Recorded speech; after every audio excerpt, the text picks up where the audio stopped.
오늘 저희를 가운데 말씀의 영을 허락하여 주시옵소서. 주가 이끄시는 그 길 아멘 순종하며 결단하며 따라가는 저희들이 되게 하여 주시옵소서. 예수님의 이름으로 기도합니다. 아멘. 기도해 주셔서 동계 휴가를 잘 다녀왔습니다.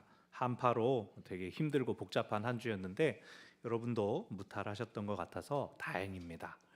태백을 다녀왔습니다. 이번에 한 세 번째인가 네 번째인가 그러는데 더 좋아진 것도 있고 또 새롭게 경험한 것들도 있었습니다. 야, 이거는 언제 우리 교육부서 한번 다녀오면 참 좋겠다, 그런 걸 가지고 돌아왔습니다.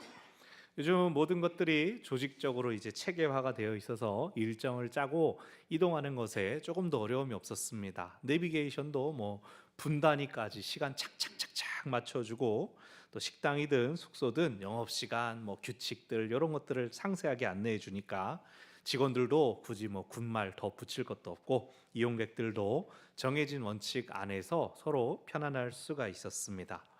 딱 하나 저희가 이제 제가 일정 짜는 걸 좋아하니까 태백에 갔다가 이제 속초로 올라오면서 강릉에서 회를 먹자 그러고는 몇 군데를 찾아가지고 여기를 가야겠다 그랬는데 도착해 보니까 오픈을 안 한 겁니다. 점심시간을 거들렀는데 그날따라 사장님의 개인 사정이 있어서 오후에 열었습니다 라고 전화를 해보니까 그렇게 얘기하는 거예요. 그런 거는 뭐 지도 어플이나 뭐 사이트에는 올라오진 않는 거죠. 오늘만 그랬으니까.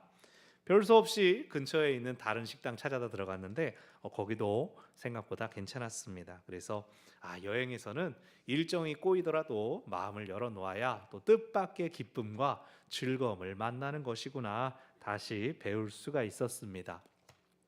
이처럼 보통은 순리대로 쭉쭉쭉쭉 흘러가는 것에서 만족감과 위안을 많이 찾곤 하지만 한편 우리는 어긋남 속에서 뜻밖의 즐거움을 발견하기도 합니다. 그런데 무엇이 순리이고 무엇이 어긋남일까요? 보통은 내 생각대로 잘 흘러가야 순리라고 생각합니다. 내 계획대로 이루어지는 것이 순리고 내 계획이 틀어지면 어긋나는 것이라고 생각합니다. 그런데 사실은 우리의 어긋남조차 더 큰 계획 안에서는 순리일 수도 있습니다. 내 계획에서, 내 생각에서는 어긋났어도 더 큰 계획에서는 그것이 옳게 바르게 가는 것이죠. 지난 한 주에 유튜브를 통하여서 아브람에 대한 말씀을 계속 살펴봤습니다. 아브람 하면은 이제 믿음의 조상이지만 그가 그렇게 불리기까지는 험난한 믿음의 여정들을 지나와야 했습니다. 오늘 우리 앞에 펼쳐진 믿음의 여정도 결코 편안하지는 않지만 오늘 말씀을 통하여 그 길을 기대함과 사모함으로 나아가는 우리 모두가 되기를 바랍니다. 아멘. 창세기 1장부터 11장까지를 전 역사, 프리히스토리라고 합니다. 역사 이전 시대라고 합니다. 연대기를 측정할 수 없는 역사로 기록할 수 있는 시기 이전의 역사라는 뜻입니다. 그래서 여러 말씀드리지만 고대인들의 나이, 아담이 950살까지 살았네 이런 것들에 대해서 우리가 문자적으로 연연할 필요는 없습니다. 그렇지 않아도 태백에 가면 고생대 자연사 박물관이 있습니다. 아주 잘 꾸며놨습니다. 공룡 뼈 막 매머드 머리 이따만한 것들이 있고 잘 알지도 못하는 이렇게 고대 생물 벌레 이런 것들이 있는데 그걸 쭉 돌아보면서 우리가 마침 창세기 말씀을 묵상하고 있으니까 말씀에 대해서 생각해 보고는 했습니다. 왜 그런데 가면 꼭 있는 게 공룡은 왜 멸종했을까? 그러면서 소행성이 날아왔다, 화산이 터졌다, 아니면 둘 다 터지고 볶았다, 여러 가지가 써 있죠. 창조과학회에서는 둘 다 터졌다라고 봅니다. 근데 운석이 날아온 건 아니고 이제 물이 터져서, 성경에서도 기억나십니까? 홍수가 났을 때 궁창 위에 물이 쏟아져 내리고 아래에서는 기품의 샘이 터져 나왔다. 단순히 물이 펑 터진 것이 아니라 화산이 먼저 터지면서 그렇게 물이 났을 것이다 라고 해석하는 것이죠. 그런데 여러분, 교회 다니는 사람은 진화론을 무조건 부정하고 막 멀리 해야 되는 걸까요? 여러분, 주라기 공원 안 보신 분 계십니까? 영화 주라기 월드 보면 지옥 갑니까? 그런가요? 여러분, 당장 여러분의 부모 세대와 자녀분들을 한번 생각해 보십시오. 키나 몸무게나 체격 조건이 많이 변하지 않았습니까? 영양 상태도 다르지만 삶의 환경도 변화되었기 때문입니다. 그거 아십니까? 전에 말씀드렸는데 21세기에 태어난 아이들은 속눈썹이 점점 길어지고 있습니다. 네, 점점 길어집니다. 왜 그렇습니까? 공기 질이 좋지 않으니까 미세먼지나 이런 것들 때문에 아이들 눈썹이 점점 길어져요. 제가 제 아들이라 그런 게 아니라 이 속눈썹이 왜 이렇게 이쁜지 참 제가 막 그 눈에 빠져들 때가 있습니다. 근데 이런 환경에 적응하는 진화가 이미 우리 가운데에도 일어나고 있다는 것이죠. 그래서 진화론 이것을 제가 뭐 믿습니다 뭐 이런 것이 아니라 그렇게 설명하는 사람들의 노력이 한편 있는 것이고, 우리가 하나님께서 우리에게 주신 생존 원리로서의 변화, 진보 이런 것들이 있다. 아마도 아주 긴 시간이 지나고 나면 인류도 우리들도 지금의 모습과 또 나중의 모습이 아주 달라질지도 모르죠. 인류의 조상이라 부르는 뭐 네안데르탈린, 뭐 오스트랄로피테쿠스 이런 종류들이 많이 나타나지 않습니까? 생고기를 씹어 먹어야 했던 옛사람들은 턱이 당연히 발달할 수밖에 없고, 우리는 뭐 갈아 먹고 요리해서 먹고 부드러운 거 먹으니까 초식동물 같은 어금니가 발달하고 한 것들 아닙니까? 저는 그런 생각도 들더라고요. 성형하는 것들 점점 성형 많이 하지 않습니까? 사람들 죽고 나서 요즘 많이 화장을 하지만 매장된 사람들이 수백 년이 지나서 몸에서 보형물은 다 썩어 없어진 다음에 뼈만 남게 되면 야, 인류가 같은 시대에 이렇게 다르게 진화했다라고 하지 않겠습니까? 한강 이북 지역은 막 우리처럼 다 동글동글 뭐 이러는데 이남 지역은 막 턱이 이렇게 좁은 사람들이 발달했다. 다 깎아 먹어가지고 50년 후에 100년 후에 우리들 지금 인공장기나 쇠, 심 박은 분들 되게 많지 않습니까? 여기 자석 갖다 대면 다 붙을 분들 많이 계시는데 수백 년이 지나고 나서 사람 뼈가 우리 시대에 사람 뼈가 나오면 사람 뼈가 많아질까요? 로봇 뼈가 많이 나올까요? 로봇 뼈 말이 좀 이상한데 그런 거라는 겁니다. 전능하신 하나님께서 만물을 지으실 때에 지금 있는 모습 그대로 처음부터 쫙 내셨다? 그러셨을 수도 있지만 또 다른 모습도 있을 수 있는 것입니다. 하나님께 능치 못함이 없고 모든 것이 가능하시니 하나님 안에 자유하시기를 바랍니다. 주라기 월드도 보시고 공룡도 있는 겁니다. 자, 그런데 12장부터는 아브라함을 통하여 시작되는 원 역사입니다. 성경은 역사의 기원을 아브라함부터 이야기한다는 겁니다. 기원, 원 역사입니다. 아브라함을 믿음의 조상이라고 하는 것도 여기에 이유가 있습니다.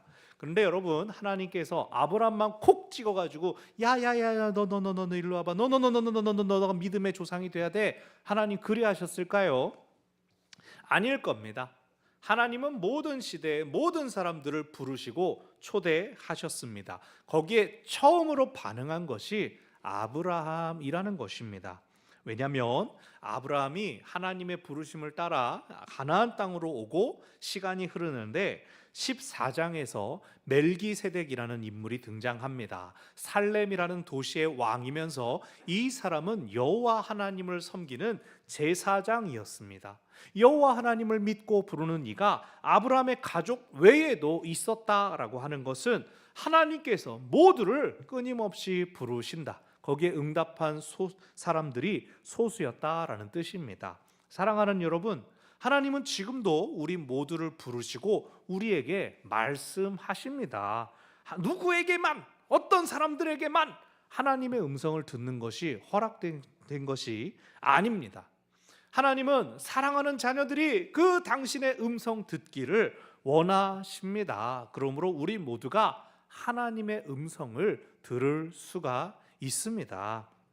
물론 이것이 정말로 하나님의 음성인가, 내 속에서 떠오른 생각인가 분별하는 것이 필요하지만 하나님의 음성 듣기를 구할 때 우리는 들을 수 있습니다. 하나님이 원하시는 것이 무엇인지를 알 수가 있습니다. 하나님은 우리에게 숨어버리는 분이 아니라 말씀하시며 당신을 드러내기 원하시는 분이시니 하나님의 뜻을 구하시기를 바랍니다. 하나님의 음성 듣기를 힘쓰시기를 바랍니다. 그래서 하나님을 만나는 기쁨을 누리시기를 바랍니다. 아멘. 아브람은 그렇게 하나님의 음성을 듣고 부르심에 순종하였습니다. 고향과 친척, 아버지의 집을 떠나 내가 너에게 보여줄 땅으로 가라. 그 음성을 따라 가나안으로 향했습니다. 그런데 가나안에 와보니 빈 땅이 아닙니다. 원주민들이 잔뜩 정착해서 도시와 성을 짓고 살고 있었습니다. 그래도 보내셨으니까 하나님께서 약속 이루어 주시겠지. 어디 한번 그 땅을 쭉 돌아보자꾸나. 남쪽으로 향하다가 남쪽에 네게브 사막 지대를 지나서 애굽까지 이르렀습니다. 그런데 애굽에서 사건이 일어납니다. 불과 이게 12장에서 일어난 사건입니다. 애굽의 파라오가 아브람의 아내인 사레에게 한눈에 반해가지고 아내로 삼으려고 하는 겁니다. 그때 아내 사레의 나이가 60대 중반이었는데 한 나라의 지도자가 그 이쁜 사람 얼마나 못 봐가지고 물론 사레도 이뻤겠죠. 근데 아브람은 그럴 줄 알고 미리 사레한테 여보, 우리가 혹시 무슨 일이 생길지 모르니까 오빠라고 불러. 거기 가선 우리는 오누이인 거야. 이렇게 합을 맞춰놨죠. 아브람의 예상대로 사레가 너무 이뻐서 파라오가 자기 아내로 삼으려고 했습니다. 만약에 가만히 있었으면 아브람은 뭐 저기 원주민 다 정착해서 사는 가나안 말고 애굽 땅에서 파라오의 사돈이 되어서 호의호식할 수 있었을지도 모르죠. 그런데 하나님께서 개입하셔서 그 결혼식을 파토내 버렸습니다.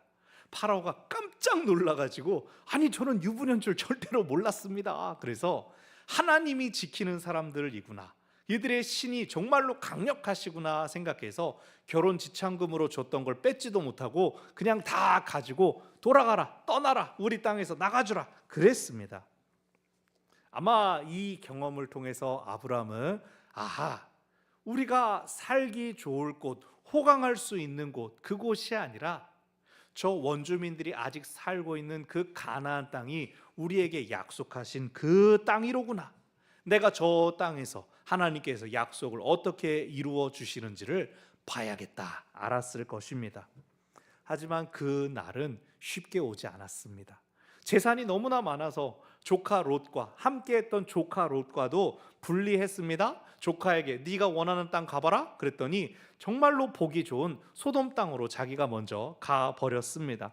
잘 정착한 것처럼 보였습니다. 그러나 아브람은 여전히 떠돌아다니는 유목 상인이었습니다. 오히려 그 와중에 잘 정착했어야 할 조카의 땅, 그 소돔 땅이 침략을 당해서 사람들이 끌려가자 자기 조카를 구하기 위해서 그 아브람이 전투를 치러야 했습니다. 아브람이 승리했고 그 지역 사람들한테 은혜와 위명을 끼쳤지만 자기 마음속에는 계속 질문이 떠올랐습니다. 대체 언제, 어떻게 내가 이 땅에 뿌리를 내릴 수 있다는 겁니까?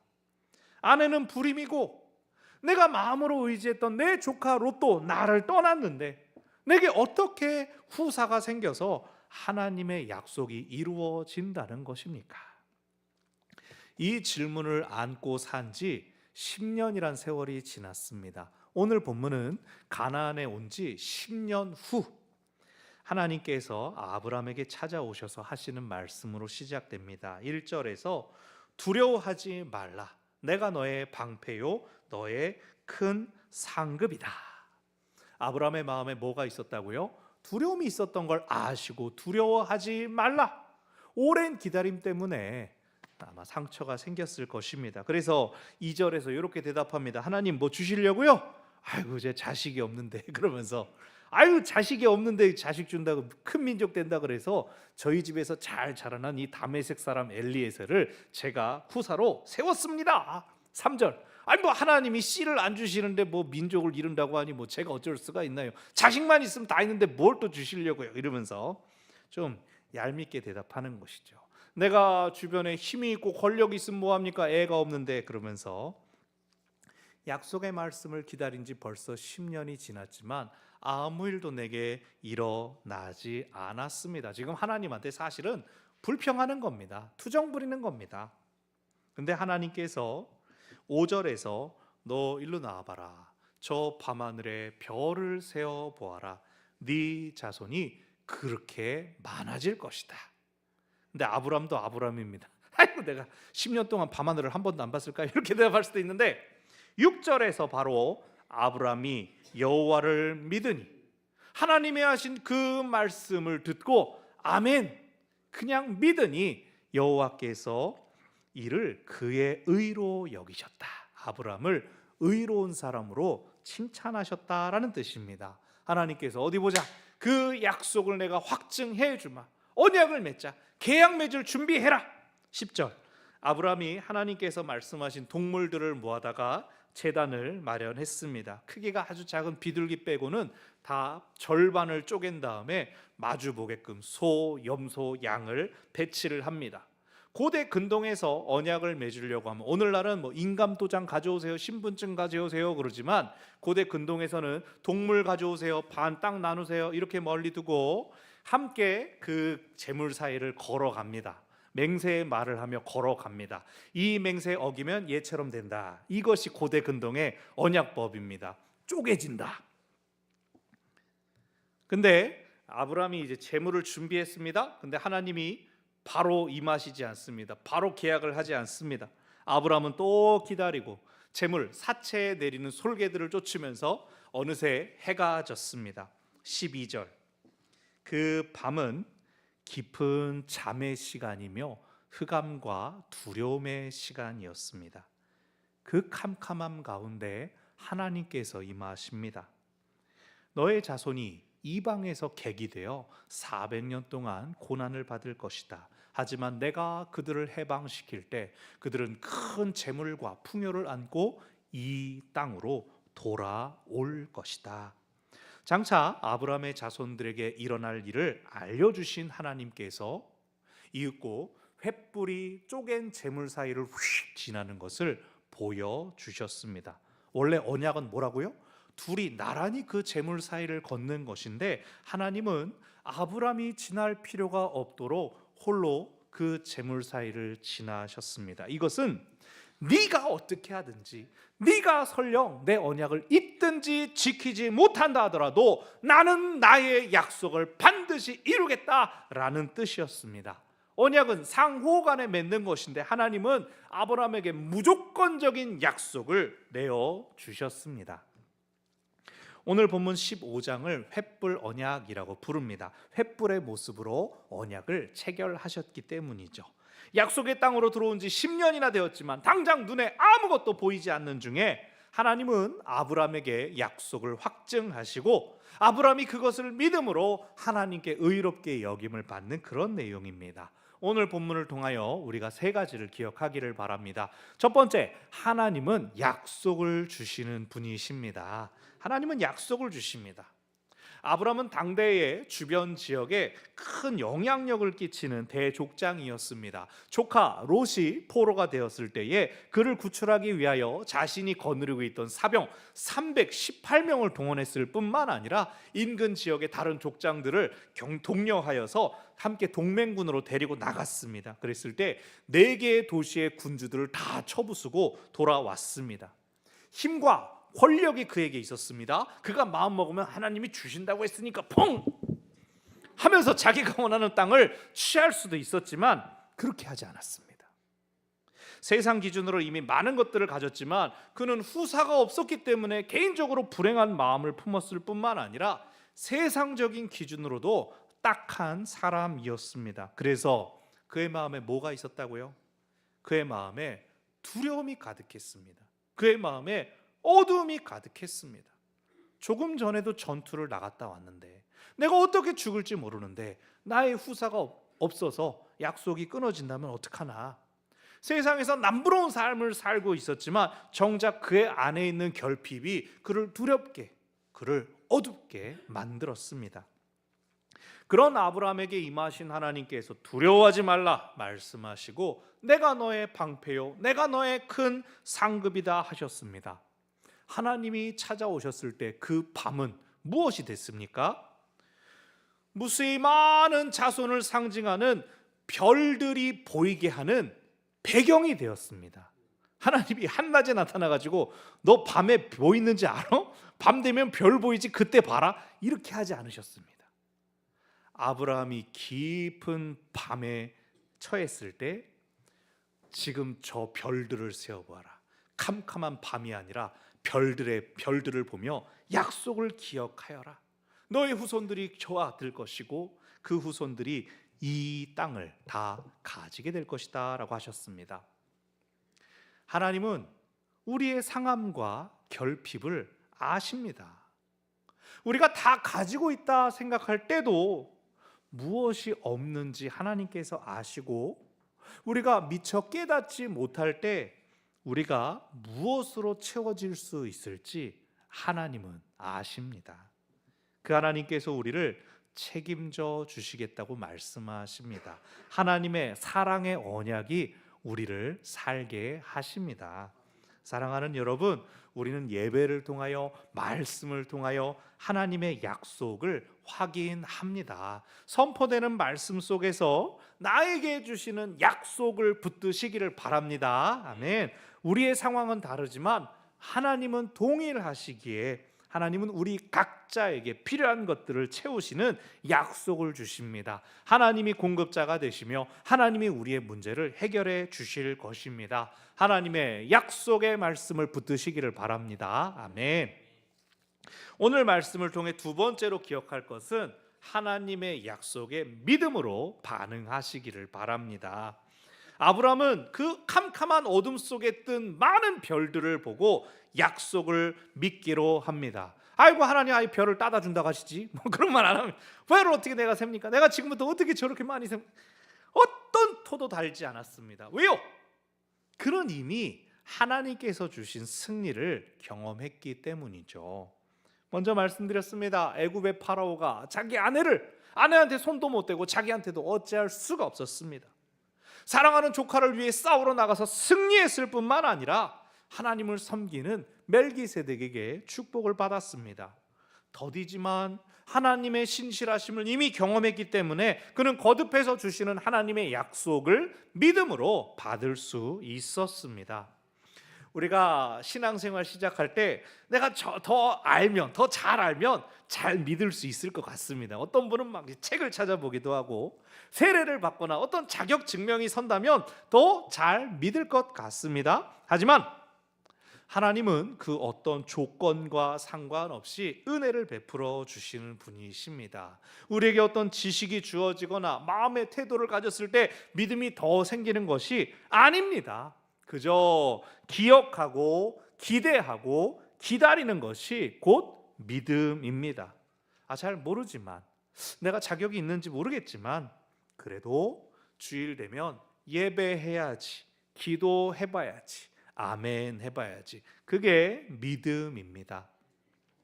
내가 믿으려고 하면 그건 나로부터 올라오는 나의 노력입니다. 근데 내가 노력하면 어떨까요? 지칩니다. 믿기 힘듭니다. 계속 믿기 힘듭니다. 하나님이 주시는 믿음 받기를 기다리시기 바랍니다. 하나님이 주시는 믿음은 빼앗기지도 않고 변질되지도 않습니다. 아브라함처럼 하나님이 말씀하셨으니까 이제 되겠거니 믿음으로 의롭게 되시기를 바랍니다. 아멘. 오늘 말씀을 통해 마지막으로 기억할 것은 믿음의 여정에는 고난이 있을 수 있다는 것입니다.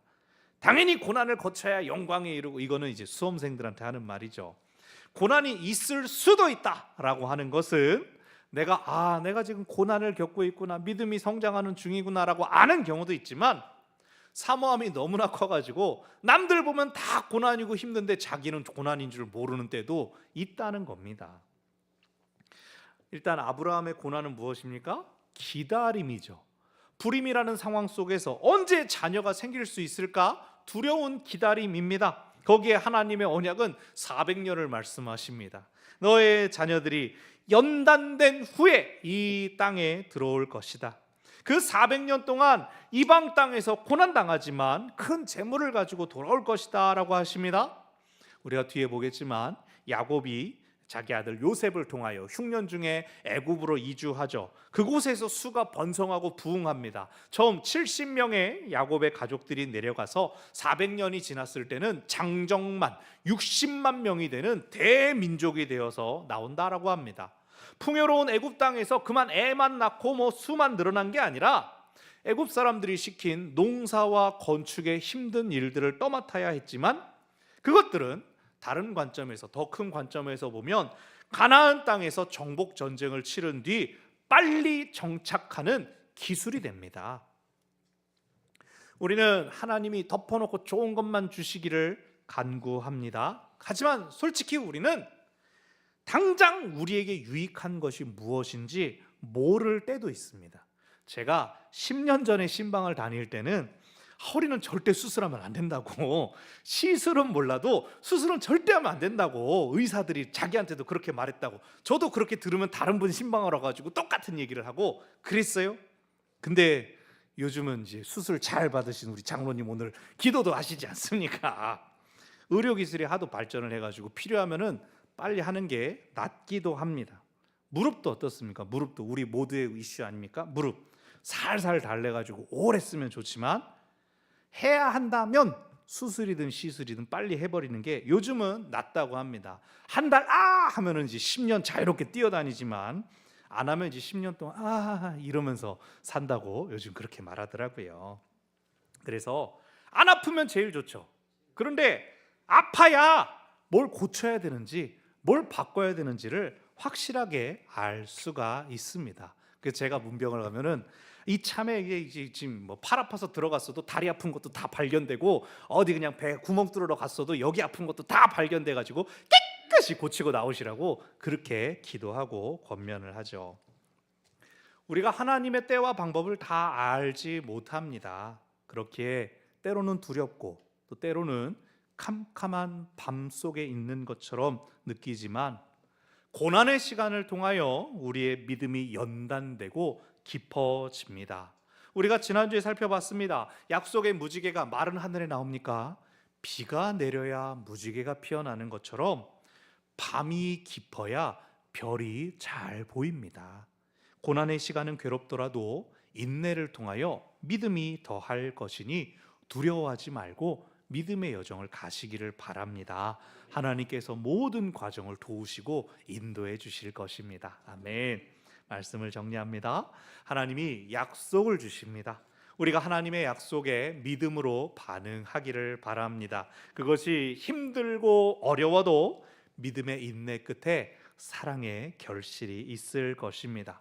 하나님의 때와 방법이 우리 생각에, 우리 마음에 차지 않는 것이 당연합니다. 우리가 다 품을 수가 없기 때문입니다. 하지만 그것을 인정하고 하나님의 생각이 참으로 크시구나, 하나님의 때가 내가 알지 못하는 때 오겠구나 기억할 때 우리는 우리의 생각을 뛰어넘는 하나님의 평강과 은혜를 만나게 될 것입니다. 아멘. 기도하겠습니다. 하나님, 우리의 매일에 두려움과 어둠이 가득한 것처럼 느껴질 때가 있습니다. 기도해도 하나님 아직 응답하지 않으시는가? 내 기도를 들으시는가? 나의 믿음의 수준도 알지 못하겠고 이 모든 문제와 어려움이 언제 풀릴 수 있을지 짐작조차 못하는 것이 또한 우리들의 모습입니다. 그런데 하나님의 말씀을 보니까 아브람도 그랬네요. 그 아브람에게 하나님께서 찾아오셔서 내가 너의 방패요 너의 상급이다, 두려워하지 말라 말씀하여 주셨습니다. 오늘 이 말씀을 통하여 우리에게도 찾아오시며 두려워하지 말아라, 깊은 밤 속에 있는 저희들을 향하여 하늘의 별을 보아라 하시는 주의 음성을 듣는 저희들 되게 하여 주시옵소서. 하나님의 때와 방법이 저희들 가운데 분명히 임할 것이니 마음의 걱정, 염려, 조급함은 내려놓고 믿음으로 하나님을 바라보고 하나님을 따라가는, 하나님을 기다리는 저희들이 되게 하여 주시옵소서. 예수님의 이름으로 기도합니다. 아멘. 말씀을 기억하며 찬송